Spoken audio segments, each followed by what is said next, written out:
On va voir comment sortir du marasme économique en Afrique avec notre invité King Dodjro. Il est consultant et expert en structuration économique et financière. Bonjour King, vous allez bien? Bonjour cher ami Michel, Dieu veille toujours ce King. On sait que l'Afrique est déjà fouettée par la pandémie à coronavirus et surtout cette guerre en Ukraine. Mais bien avant, King Dodjro, l'Afrique a connu des problèmes surtout économiques. Comment on peut sortir, ou bien comment l'Afrique peut sortir de ce marasme économique? La question est posée. Elle est toujours la bienvenue parce que c'est une question qui demeure dans l'esprit de tout le monde. C'est la faiblesse de nos économies qui est à la base, par exemple, du fait que beaucoup d'Africains se jettent à l'eau pour chercher le mieux-être dans des pays dits développés. Mais développés sur quel plan? Est-ce que nous devons parler de développement des infrastructures ou de développement de deux formes de développement? L'économie se repose d'abord sur l'homme. C'est pourquoi il y a un principe économique qui dit qu'il n'y a de richesse que d'hommes. Alors, l'économie africaine est majoritairement faible. Est-ce que cela veut dire qu'il n'y a pas de ressources humaines ou bien d'hommes en Afrique pour pouvoir construire cette économie? La question reste posée dans ce sens, étant donné que nous sommes sur un continent de près de 1,5 milliard d'habitants. On est même sous-peuplé, on est sous-peuplé,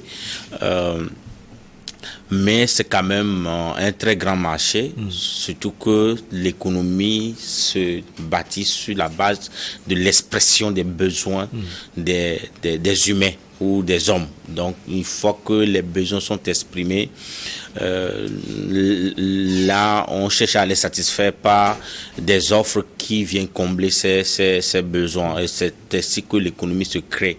Maintenant, qu'est-ce qui fait? Est-ce que sur le continent, les gens n'expriment pas des besoins? Oui, les gens expriment des besoins. Mais comment est-ce que ces besoins sont satisfaits? C'est aussi un autre aspect. Et c'est là réside l'énigme.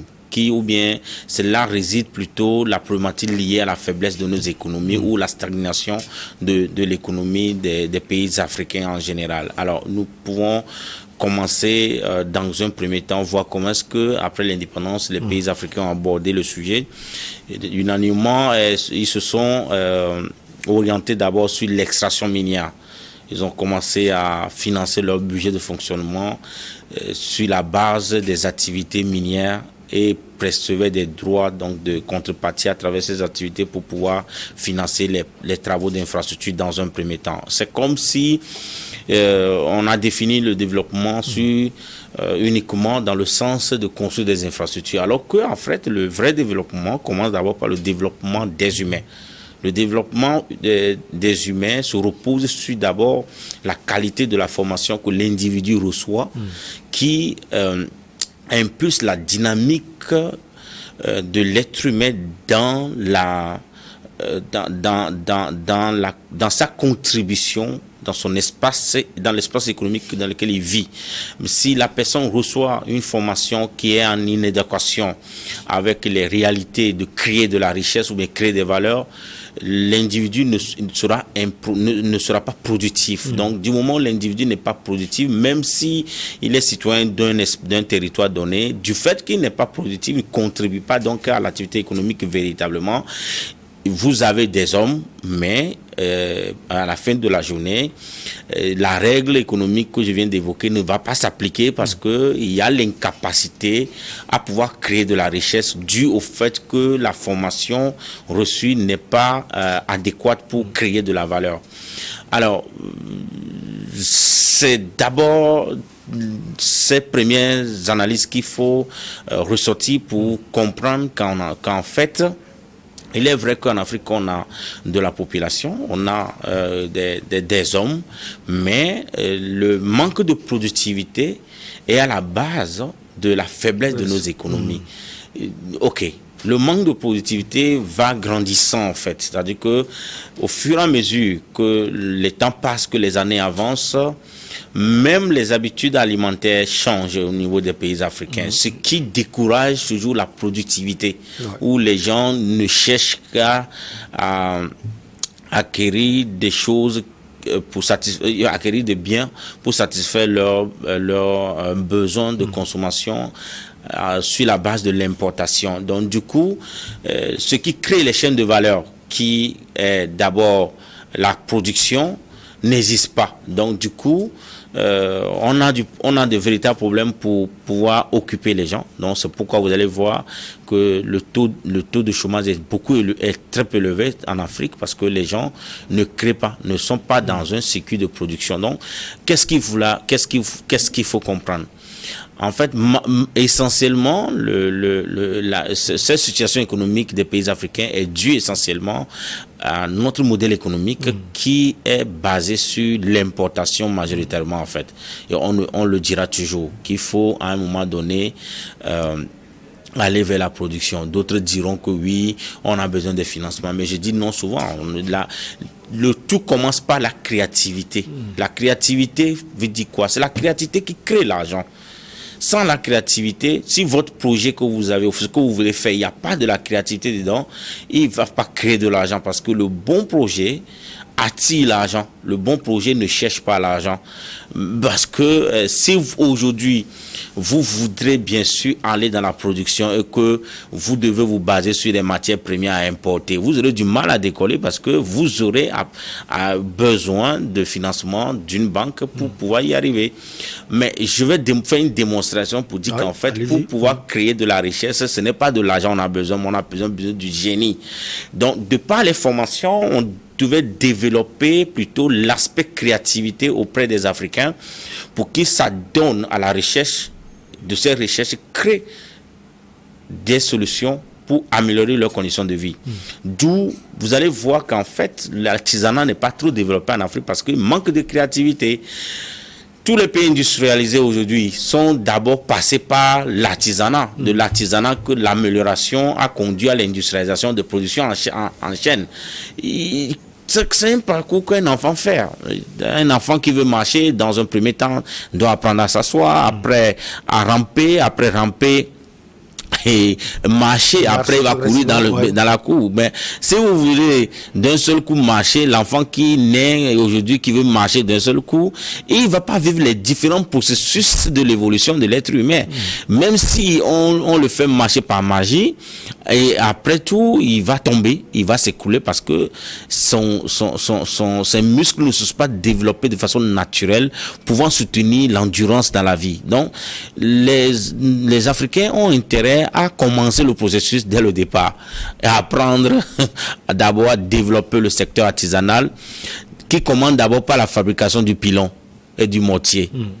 Dites-moi, pour fabriquer le mortier et le pilon, dis-moi que le banquier va vous financer. Non, c'est le génie de l'artisan. Il va dans la bourse, il abat un arbre. Oui, il abat un arbre, il transforme l'arbre en pilon et en mortier et il l'expose au marché.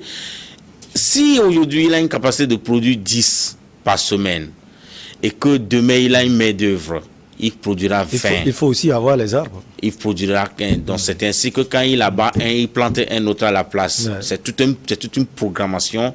Quand on veut orienter la politique économique vers la production, vous allez voir que les artisans d'abord vont être encouragés par le mot d'ordre des dirigeants africains. Quand vous voudrez que le secteur de l'habillement se développe, les dirigeants doivent seulement s'habiller en local. Et vous allez voir qu'en fait, tous les acteurs vont se mobiliser. Tout le monde se mobilisera pour ressembler aux premiers dirigeants. Tout le monde va porter les mêmes habits. La demande sera forte maintenant au niveau des artisans. Et c'est ainsi qu'on crée le circuit. On crée donc le marché local en habillement. Et des générations après génération deviendra un mode que d'autres pays vont s'intéresser et venir s'approvisionner dans vos vêtements que vous faites chez vous. On doit donner l'envie, labelliser par exemple à chaque niveau ce que nous savons mieux faire. Alors, déjà, c'est un aspect du problème qui relève du fait que on pense dans un premier temps que non, il faut forcément l'argent pour pouvoir changer de modèle économique. Non, ça peut être juste une politique où on communique, on invite les gens à ce qui va vers la production, le développement de l'artisanat. Je viens de prendre un exemple qui n'a pas forcément besoin que le banquier intervienne. Alors, est-ce que le banquier intervient pour que celui qui fabrique la houe l'améliore davantage? Non, il n'intervient pas. C'est son génie. Le métier de la forge disparaît carrément de notre... Mais est-ce à dire que la banque n'a pas de rôle à jouer dans l'essor de l'économie? La banque a véritablement de rôle à jouer dans le développement de l'activité de l'artisan. Mais les premiers pas de l'artisan, d'abord, il le fait sur sa propre capacité, sa première ressource qui est humaine. L'artisan doit être en mesure, dans un premier temps, à sortir, inventer et sortir son produit inventé dans un premier temps. Donc, la banque intervient en fait dans le développement de ce produit. Mais quand on invite les banquiers à commencer une activité, mais vous l'invitez dans votre aventure personnelle, il va pas aller. C'est des ressources des gens dont ils disposent. Donc, il y a beaucoup de risques. Donc, en fait, ce n'est pas pour dire qu'en fait, on n'a pas besoin du banquier. On a besoin du banquier, mais c'est pour démontrer qu'en fait, nous pouvons changer de paradigme, changer de modèle économique par vivre d'exemples. C'est-à-dire que l'exemplarité montrerait que pourquoi est-ce que nous devons vivre de l'alimentation des pays étrangers, par exemple. Pourquoi est-ce que le matin, c'est Milo que je dois prendre? Pourquoi je ne bois pas la bouillie? Pourquoi est-ce que c'est quoi que je dois boire le matin? Est-ce que c'est notre nourriture? Pourquoi c'est le pain à base du blé que nous devons consommer le matin? Pourquoi ne pas encourager à Bolo que c'est ça que nous prenons au petit déjeuner? Nous allons dans d'autres pays, on nous sert des mets traditionnels, les mets de chez eux au petit déjeuner. Et disons que c'est quand vous allez au Maghreb, vous verrez à la table le matin, c'est les plats marocains que vous consommez quand vous êtes au Maroc. Donc, en fait, c'est une question de programmation, d'abord, de la satisfaction du besoin du citoyen, de l'être humain. L'économie se crée autour de ça. Si vous dites, OK, nous, on va abandonner dans un premier temps nos habitudes et copier les habitudes d'autres personnes, sachez que tout ce que vous aurez à faire, vous êtes obligé de vous appauvrir vos poches pour aller enrichir la poche de ceux qui vont vous fournir les biens dont vous avez besoin pour satisfaire vos besoins. Donc, véritablement, pour sortir de la situation actuelle, il faut réfléchir à changer carrément de modèle économique qui doit essentiellement s'orienter vers la production de ce que nous consommons. Et encore, la maîtrise et le suivi de la population. Parce qu'on ne peut pas non plus développer l'économie sans connaître le nombre de personnes qui vivent exact sur nos territoires. D'où la mise en place, d'où la mise en place des instruments de gestion de la population, par exemple la maîtrise de l'évolution de la population. Qui est-ce qui rentre, qui est-ce qui sort, qui décède, qui naît, qui se marie, qui a tel bien qui a telle propriété, ainsi de suite. Il faudrait que à un moment donné qu'on ait ces données pour pouvoir avoir des données statistiques fiables, parce qu'on ne peut pas non plus faire de la programmation économique sans des statistiques fiables. Aujourd'hui, si vous interrogez un pays africain pour dire, écoutez, il y a combien de naissances dans la journée, vous ne le saurez même pas. On ne peut pas savoir combien de décès en une journée X. On dit combien de personnes qui sont rentrées sur le territoire, on ne le saura pas. Juste parce que nos frontières sont poreuses, on n'a pas de système, on n'a pas de fichier national qui est interconnecté avec toutes les composantes de la gestion de la vie des citoyens vivants, résidents ou en transit dans nos pays. Et c'est très fondamental. J'ai l'habitude de prendre l'exemple. Quand on va en Europe, vous descendez à l'aéroport, vous prenez votre taxi, vous donnez l'adresse à votre taximan, il vous dépose devant votre appartement. Les gens pensent que c'est anodin, mais c'est tout cela qui contribue à créer un environnement propice au développement économique et un environnement de confiance. L'inexistence de ces infrastructures qui permet de facilement retrouver un point A, un point B, crée un environnement de sécurité qui réduit le risque payé souvent dont on fait appel quand on analyse les crédits ou bien faire allusion au financement en Afrique. Donc, ça veut dire quoi? Il faut non seulement un fichier national qui définit toutes ces composantes pour pouvoir mieux contenir le suivi et contrôle des citoyens vivant sur le territoire. Et non seulement ça, il faut bien évidemment réaliser des études sectorielles pour qu'on connaisse à peu près quels sont les secteurs à fort potentiel économique et définir des politiques d'accompagnement dans ces secteurs. Nous avons du mal sur le continent à avoir des études sectorielles fiables.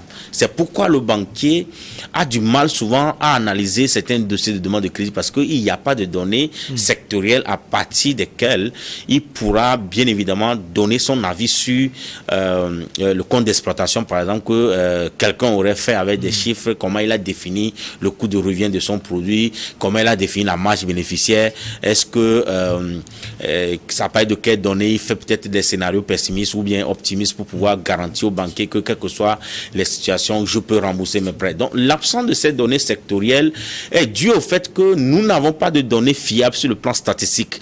On n'a pas de données fiables sur le plan statistique parce qu'on n'a pas de fichier national. On n'a pas de fichier national. Nous ne pouvons pas véritablement se baser sur ce principe économique que j'ai énoncé dans le débat, qu'il n'y a de richesse que d'hommes. Donc pour que cela soit une réalité, il faut c'est un schéma qu'il faut suivre, c'est une structure qu'il faut créer, c'est un schéma structurel qu'il faut créer dans lequel les composants sont alignés et il y aura une interaction de sorte que la douane interagit avec les impôts, l'infirmerie interagit avec la pharmacie, l'école interagit avec ainsi de suite. Bon, c'est tout un ensemble de mouvements concentrés en un seul point qu'on nous appelons le fichier national pour savoir dès qu'il y a l'état civil qui enregistre une naissance, aussitôt qu'un décès constaté, ça sort ainsi de suite. Aujourd'hui, avec la nouvelle technologie, avant au départ en Europe c'était manuel, maintenant c'est automatisé. C'est pourquoi vous n'allez jamais entendre parler des recensements dans les pays européens. Et ouais, les dommages même qu'en Afrique, c'est les organisations onusiennes qui demandent souvent, ils financent même les recensements dans les pays africains parce qu'elles en ont besoin pour pouvoir faire leur programmation des aides pour les pays africains. Et c'est la question même, on se pose. Dans les pays africains, même eux-mêmes, ils n'ont même pas besoin. C'est comme si eux-mêmes ils ne s'intéressent même pas à la population qui réside sur leur territoire parce que du moment où ils ont la maîtrise des ports d'entrée pour collecter les frais de douane et maîtriser ce qui entre en import déjà sur le territoire, ça leur suffit. Mais l'économie ne peut jamais prospérer avec ce modèle basé sur l'importation. Jamais. Alors, vous parlez de recensement. Il n'y a pas seulement les recensements King Danjuro. On remarque aussi cette dépendance, surtout des banques, si on peut le dire, des banques nationales vis-à-vis des institutions de Bretton Woods et surtout l'économie des pays africains vis-à-vis de ces institutions. Oui, ces institutions à un niveau peuvent sauver au même moment pour certains analystes comme vous, King Danjuro, c'est quand même des problèmes. Non, en fait, les institutions de Bretton Woods ne traitaient pas avec les banques commerciales. Les institutions de Bretton Woods ont pour clients les États. Les États, pourquoi? Parce que, n'oubliez pas, le rôle régalien de l'État, c'est la sécurité des personnes et des biens et la défense du territoire et aussi le développement des infrastructures à utilité publique. Voici le rôle régalien de l'État. L'État, en contrepartie, dit, vous citoyens, puisque je fais tout cela pour vous, vous devez me payer des impôts pour me permettre de faire face donc à ma mission régalienne, telle que je viens de l'énumérer. Donc, c'est chiffré annuellement sur la base de l'activité économique des citoyens. L'activité économique des citoyens qui se repose sur la création de richesses des citoyens. La création de richesses des citoyens vient du fait que aujourd'hui, Michel a construit une maison cette année. Michel a acheté des fers, acheter du bois, acheter du ciment. Michel a contribué à créer de la richesse à cette année. Donc, c'est comptabilisé dans l'économie de son pays. Donc, l'État dit, parce que j'ai veillé à ce que le fait que tu as acheté n'ait pas été volé dans l'entrepôt, parce que les policiers veillent sur le secteur, ainsi de suite. À la fin du mois, paye-moi en contrepartie quelque chose pour que je puisse payer les policiers qui ont veillé sur le chantier pour toi. Sinon, les gens pourraient même venir la nuit détruire tout ton chantier. Donc, l'État, en prévision de ce qu'il va collecter sur les activités économiques des citoyens, il dit à monsieur l'institution de Bretton Woods, écoute, cette année, mon taux de recouvrement va être de 50%, mais mes besoins, toi, mais tu sais, hein, mon besoin est de 10 000, mais c'est seulement 5 000 francs que je risque de recouvrer.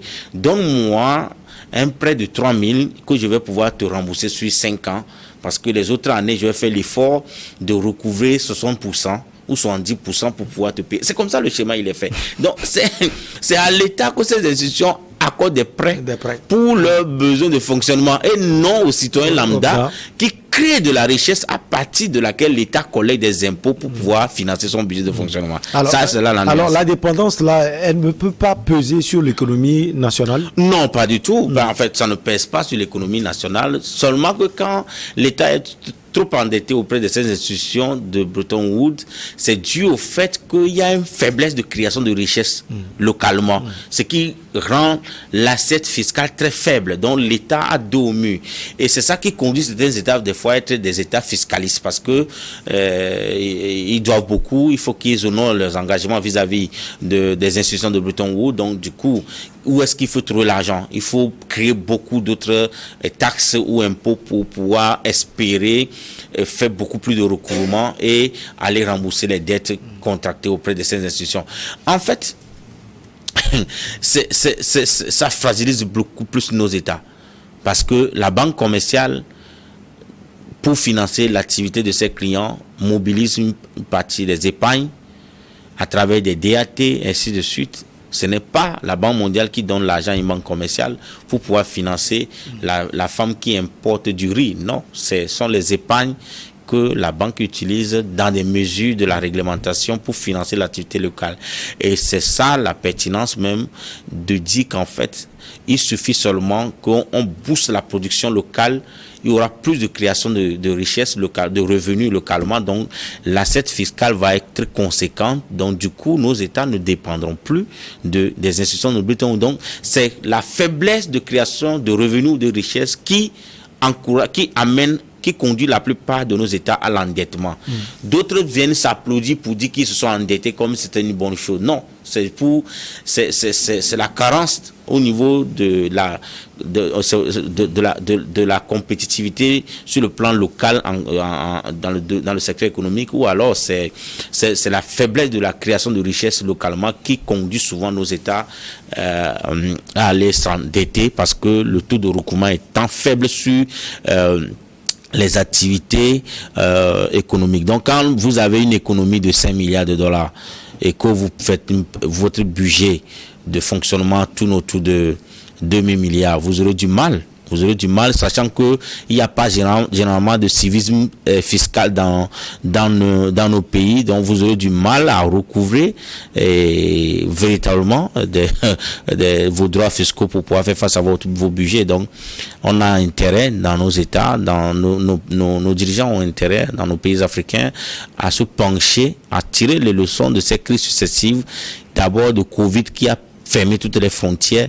Ça doit nous éveiller à dire qu'on ne doit plus dépendre du riz pour pouvoir manger parce que ça nous a été importé, imposé et c'est resté dans nos habitudes.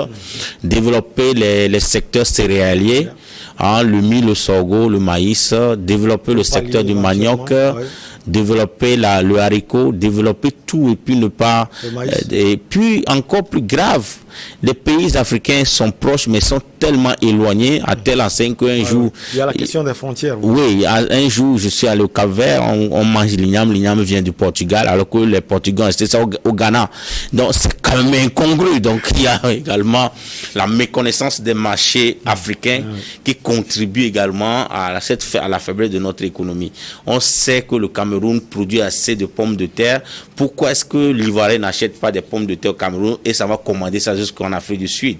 Donc, alors que la distance entre le Cameroun et et la Côte d'Ivoire, elle est très minime par rapport à Abidjan, à Johannesburg. Donc, vous voyez qu'on a un véritable problème même de connaissance de notre marché, du potentiel de production agricole de nos marchés, et on importe des produits agricoles venant d'autres continents. C'est vraiment dommage. Donc, il y a tellement d'ensemble.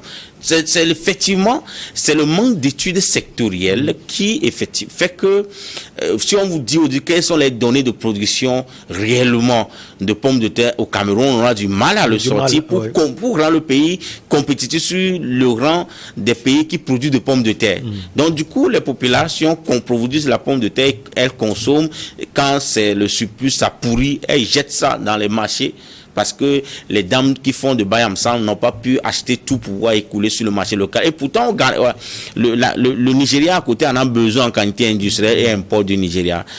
Parce qu'on n'a pas de données sectorielles, on ne peut pas aujourd'hui connaître véritablement quelles sont les tonnes de bananes, quel est le temps de bananes que nous produisons dans chacun des pays. Sinon, si c'est seulement ce qui va à l'export, c'est ce qui permet de choses. Et on est nous-mêmes dans le besoin de ces produits agricoles et on est fier des fois de dire qu'on l'a exporté. Alors que nous-mêmes, ça ne nous suffit pas.